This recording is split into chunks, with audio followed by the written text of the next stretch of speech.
ও শ্যামা দাস, আইতে দেখি, বসতে দেখি এখানে। সেই কথাটা বুঝিয়ে দেব 5 মিনিটে, দেখে নে। জ্বর হয়েছে? মিথ্যে কথা, ওসব তোদের চালাকি।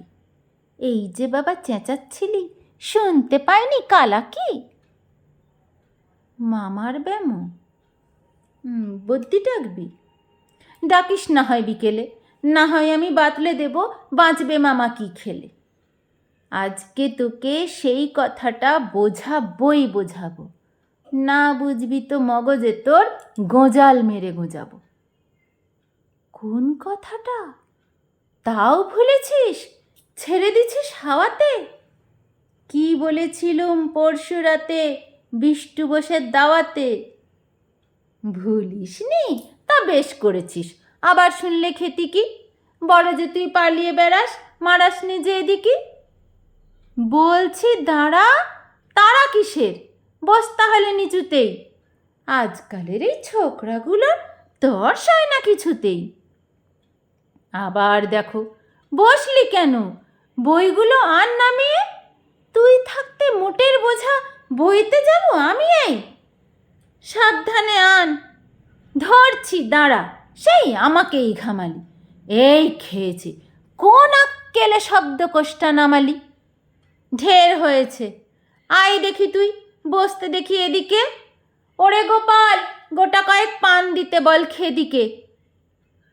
বলছিলাম কি, বস্তুপিণ্ড সূক্ষ্ম থেকে স্থূলেতে, অর্থাৎ কিনা লাগছে ঠেলা পঞ্চভূতের মূল্যেতে। গোড়াই তবে দেখতে হবে কোত্থেকে আর কি করে রস জমে এই প্রপঞ্চময় বিশ্বতরুর শিকড়ে।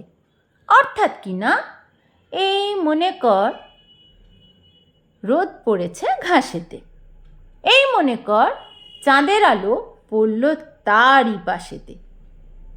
আবার দেখো, এরই মধ্যে হাই তোলবার মানে কি? আকাশ পানে তাকাশ খালি, যাচ্ছে কথা কানে কি?